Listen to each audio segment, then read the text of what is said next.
Ever since I was a child, for as long as I can remember, my life hasn't been easy. I've had to fight for the little that I have. I don't really remember my childhood. I just remember bits and pieces.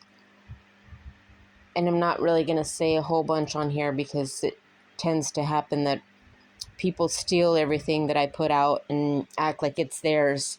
But this is my story. It will come in parts because it's so long and hard, and it's not nice to look back on.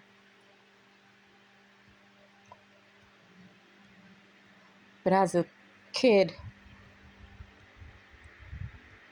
I always dreamed of, the perfect marriage, the white picket fence, what every girl dreams of. And I always said I would only marry once.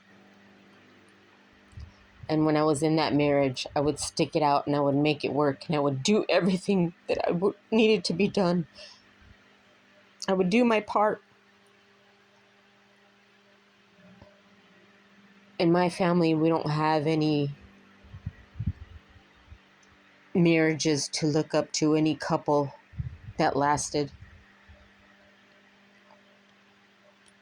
But as a little girl,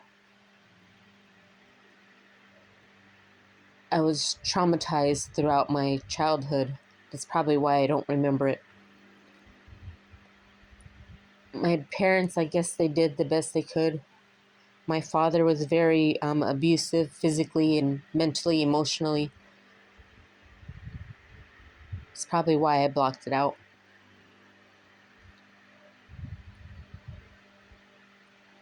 But as I grew up, my mom finally got away from that situation when I was about 7 years old. And even then, I still felt lost. I didn't feel ever like I belonged. I was always a black sheep, could never do anything right. Was told a bunch of horrible things that a kid should not have to hear by both my mom and my dad. Then I grew up into a teenager and I started dating, and when I was about 20, I had my first son. The relationship with his father was not a good one. He was abusive physically, mentally, emotionally. And it took me a long time to figure out that I was strong enough to fight back, or I was strong enough to leave, and that it just wasn't good for me to stay. So I ended up leaving him, after all the physical fighting and the black eyes and the bruises and all that. So I've never really been able to trust anyone. But, you want someone to share your life with. You want someone to share your daily with. When my oldest son was about 5 years old, my mom and his father somehow teamed up on me and took him away from me. And he was about 5 years old. And it used to hurt me so bad when I used to come and try to see my son and pick him up, and he would act like I was a total stranger. He would kick and scream and tell me that he didn't want to go with me. And after so many times of trying and trying and trying, I guess I gave up. That was when my first downfall started. I didn't care about anything because I didn't have my son. I didn't have my family to back me up. So basically, I had nothing to lose. I'm not perfect.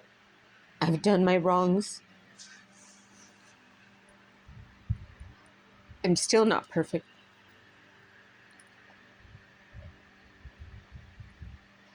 But in this downward spiral, I got into drugs and I was out at the club, you know, day after day after day, from couch to couch.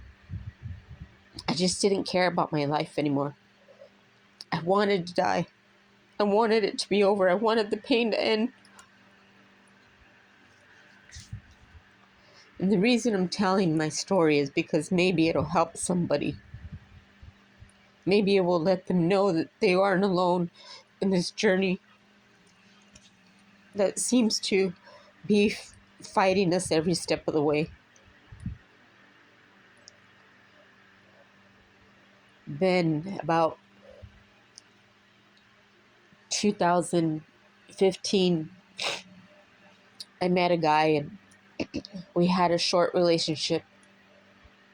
But, I was determined to go back with my ex, and I wound up just leaving, vanishing. And I moved to LA. During that time, I was still partying, still doing cocaine and drinking. And about November of 2015, I found out that I was pregnant. I was 5 months pregnant after me having two miscarriages prior to my second son being born. They told me I couldn't have any more kids. And then I thought this was my chance to do it right, to be the mom I was supposed to be. My son was born in 2006, my second one. My first one was still living with my mom and his dad. Then one day when I was living in California, my second son was already born and walking and, doing toddler stuff. My oldest calls and says that he wanted to come with me. So he was 5 years old when he was taken away. I didn't get him back till he was 11 years old. But then I had both my boys. And they were with me. They've been with me ever since. My second son, he's not my world. He's not my heart.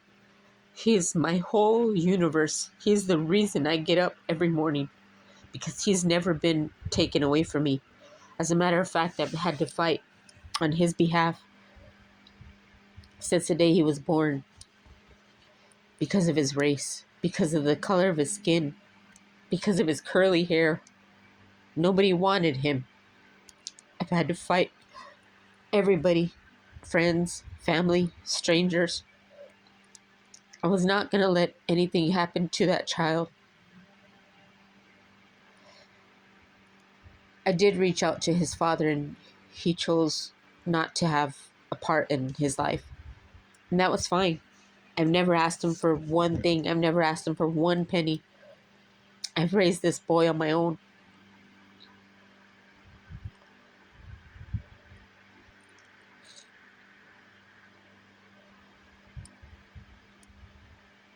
So as I'm, still growing up and my boys are with me, I moved back to Arizona. And 3 months after my second son was born, I got sick. I got diagnosed with 3 autoimmune diseases. And it put me in such severe pain that I couldn't do for myself. I couldn't tie my shoes. I couldn't comb my hair. I couldn't even hold the toothbrush. So my kids, who were still little, used to help me buckle my bra, dress myself, put my shoes on so I could take them to school.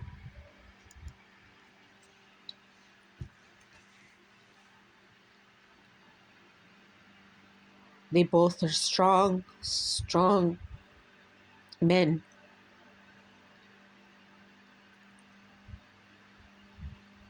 But my youngest, he hasn't had it easy. He's gone without many times. Not once has that little boy thrown it in my face. And not once did he ever complain. My boys are everything to me. They're the only two men who have stuck in my life and who I can trust with my life.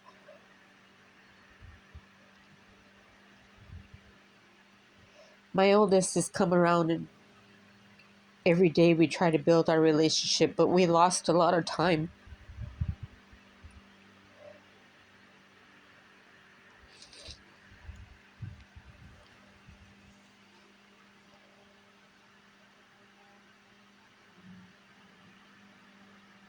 My road has been long and hard.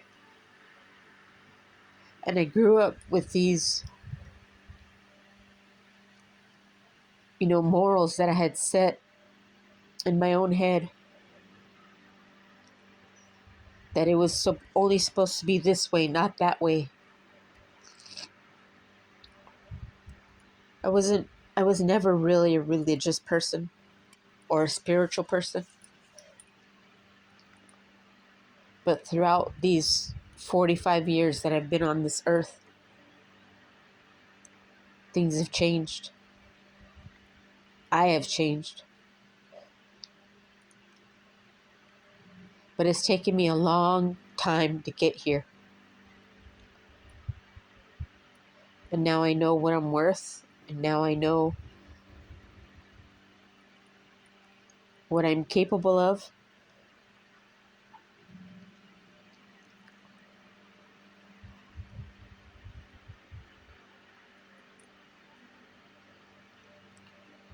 But as I said, it hasn't been easy.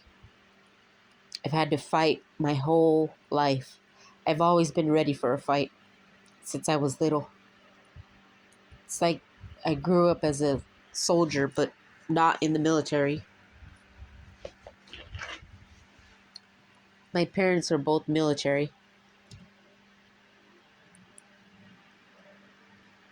Before my second son was born, I was here at my mom's, and my uncle came knocking on the door. And I hadn't seen my father since I was 7 years old. I was probably about 23 or something like that. And he told me that my father was in an explosion and he was here at the Maricopa County Burn Unit. And he was there for about 2 weeks. He lasted there. So I've already made my peace with my father that day that he was ready to leave. And they were unplugging all the machines.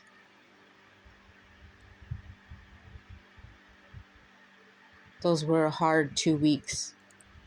I didn't know what to do, what to think, but I did know that I had to be there for him, even though he wasn't there for me. And when I went in to say my goodbyes, I told him that I forgave him for everything that he's done, all the hurt that he's caused, and for him not being the father that I should have had. And his machine kept beeping and beeping and beeping. And it wasn't until I said, I forgive you, and I love you, and it's okay for you to go, that his heart stopped.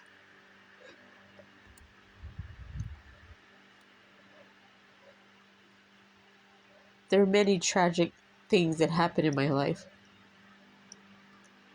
That was a big one, along with when my younger brother died. I was 16 and he was 15. I don't want to go into detail about that because it's extremely personal. But that was hard for me as well.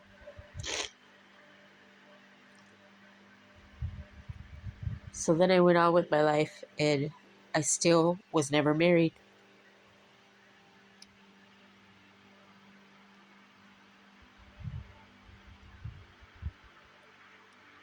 So this is just bits and pieces of my childhood that I can remember. I've tried to put it on paper, but a lot of it is really hard for me to even talk about, as you could see and hear in my voice.